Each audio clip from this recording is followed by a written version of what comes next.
a job I asked for, and I'm glad to do it. But it doesn't make it any easier. The families of these victims, I can't imagine your pain. I come from a large family. I watched my mom and daddy bury two brothers at a young age. And I saw their pain the day my daddy died. Still see it in my mom every day.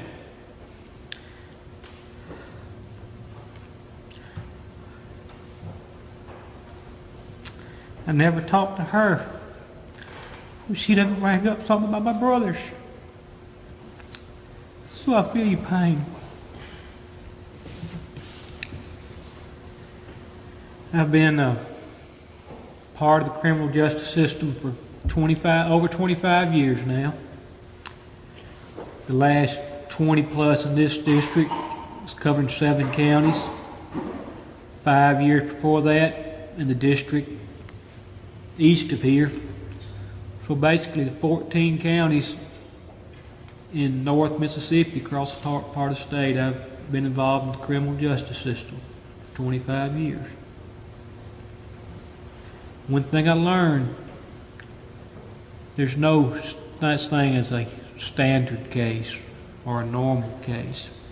It doesn't matter if it's a drug sale case or a burglary case or a sex case or a DUI case. They all stand on their own merits. They all deal with different people, different lives of defendants, different lives of victims.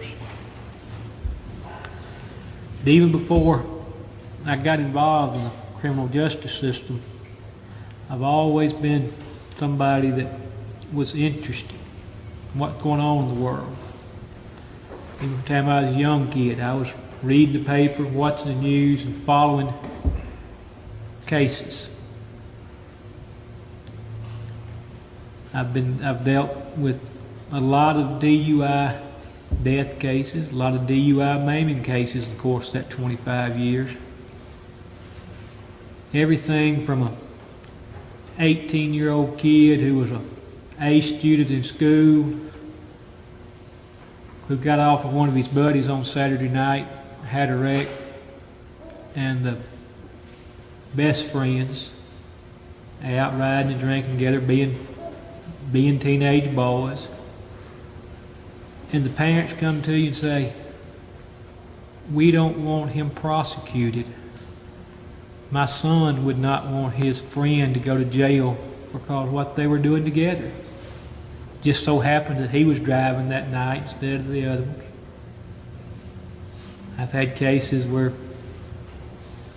old drunks have had riding with another old drunk. May have had 10 DUIs over the years. The passenger in the vehicle was killed, and families just come to you and say, please don't send me to jail. The person who was killed's family, because they were in it together. Have other cases where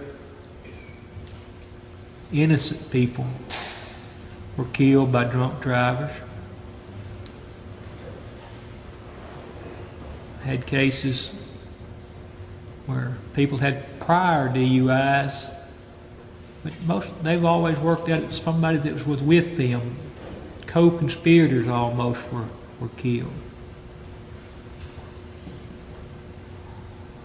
In my 25 years, this is the most egregious case where you had the perfect storm of terrible injuries, multiple deaths, of totally innocent victims, combined with someone who was repeatedly driving under the influence of alcohol. I've looked at abstracts of numbers of these prior convictions for Mr. Penson, and I can't help but think about human nature and think about for every time Mr. Penson got caught drinking and driving? How many times did he not get caught? How many times he put himself and the public at danger?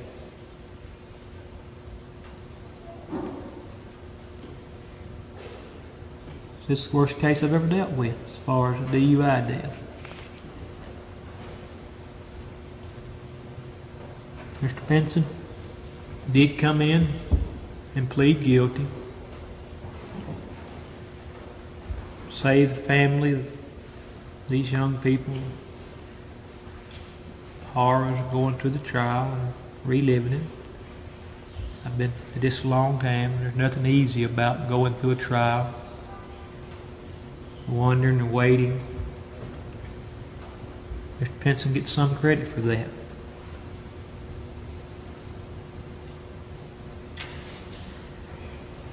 The credit he's going to get is, well, before I get to that anyway, any credit or any mercy this court shows is not shown to Mr. Penson. There's going to be some mercy, but it's not to Mr. Penson. It's a group of people sitting in the audience behind Mr. Penson. They're fitting to lose a son, brother, uncle as well. They just won't lose him permanently. The mercy I'm going to show Mr. Penson is I'm going to give him a chance to someday walk free again if he lives long enough. I don't know if he can do that or not. I won't be alive when he gets out of jail, if he gets out of jail.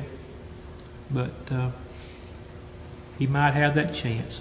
Some hope for his family to see that day. So Mr. Penson, if you would rise.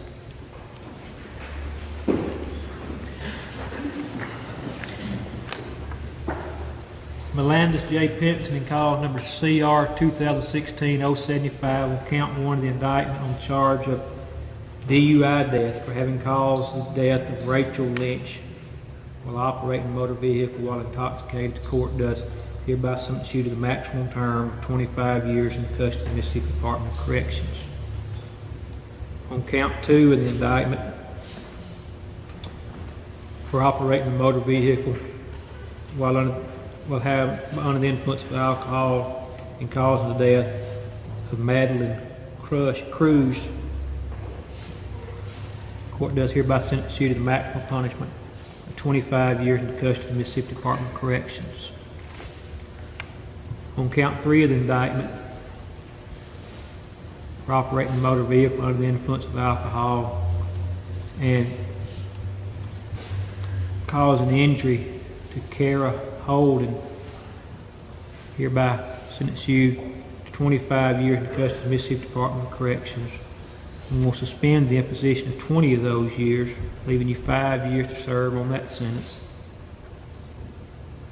On count 4 of the indictment for operating a motor vehicle under the influence of alcohol and doing injury to Roxanne Anderson,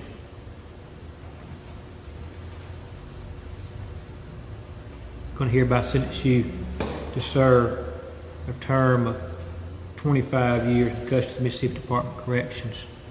Going to suspend the imposition of 20 of those years, leaving you 5 years to serve.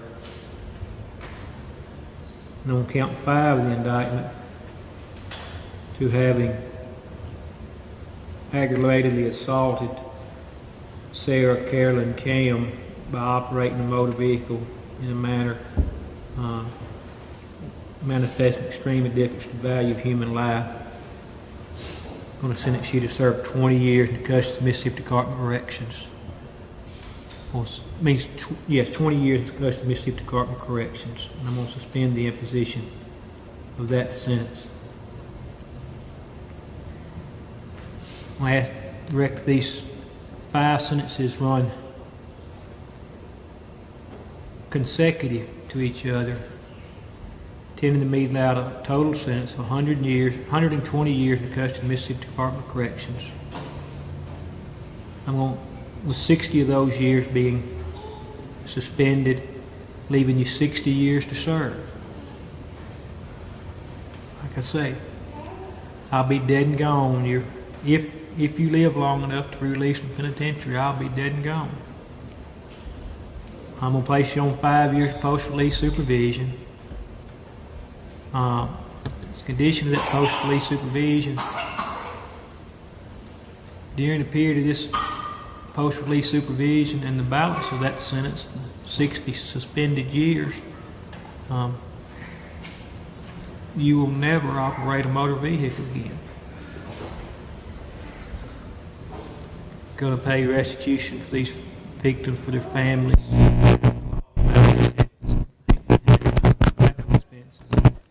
and funeral expenses.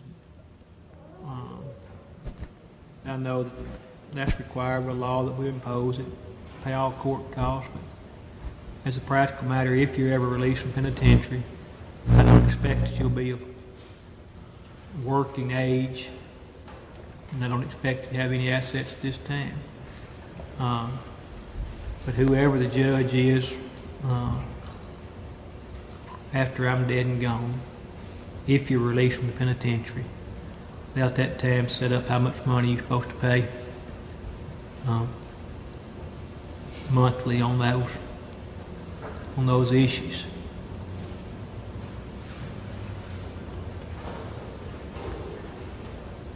I feel sorry for everyone sitting in the courtroom here today, except Mr. Penson. Anything else? Okay. Court be adjourned.